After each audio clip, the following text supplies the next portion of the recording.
This question is from Brent, who says, who normally ensures that items listed on a sinking fund forecast for a complex are followed up and completed as per the time frame listed in the forecast? So I think important here to note that a sinking fund forecast is not a maintenance plan. It is a budgeting tool only. So a sinking fund forecast, I'm sure most listeners have looked at one before. If you haven't, go and look at the sinking fund forecast for your own building.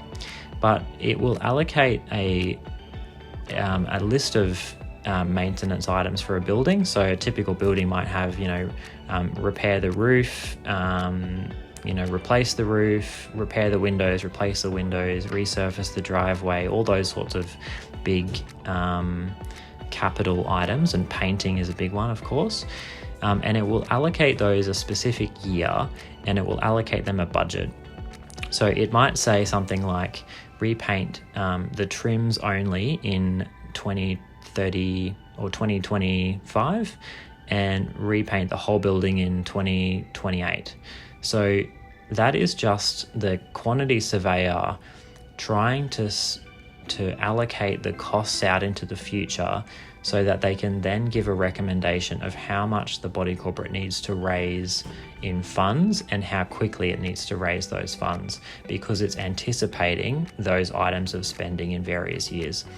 That does not mean that the body corporate needs to do those 2 painting items in those specific years. That's just the way that quantity surveyor is expecting the body corporate to spend its money. So the body corporate is required to maintain the property to a good standard all the time. So if something needs to be done earlier than the sinking fund forecast had anticipated, then it definitely just look at the building as it is today, identify what items need to be repaired, if any, and then organize those to be quoted and completed. So that's no different to any other work that the body corporate would undertake, and that work's carried out by the body corporate committee and sometimes supported by the body corporate caretaker or on-site manager if your body corporate has one. So that's a collaborative process to identify the need and then get the work quoted and approved. Certainly the sinking fund forecast can be a great guide to help committees to think about what items need maintaining. So a lot of the items in a body corporate, you can't see them and they might be in a service area or up on the roof. So it can be a good reminder to look at the sinking fund forecast and think, oh, that's right, we've got that pump and we don't see it every day, but we do need to remember that it is there and it may need to be repaired or replaced in the future.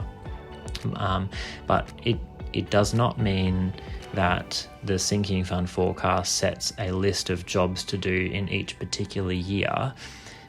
That is just a budgeting tool. And if something has an expected lifespan of 6 years or 10 years and that's been put into the sinking fund forecast, you might find your building has a really good quality roof or walls, and those actually don't need as much maintenance as the sinking fund forecast are expected. So when they come back to do the forecast review, which happens every 5 years on average, they may push that next replacement date out further. So they may say, we thought your building would need to be painted in 7 years, but the paint was actually really good quality and your building's not really exposed to any salt water or sun. So we're going to say now that paint will actually likely last you 10 years. They can push the date of the painting back and adjust the levies accordingly. So sinking fund, definitely useful for budgeting purposes, making sure you've got a reasonable amount of money in the sinking fund at any given time to carry out the work over the next couple of years, but should not be used as a maintenance plan.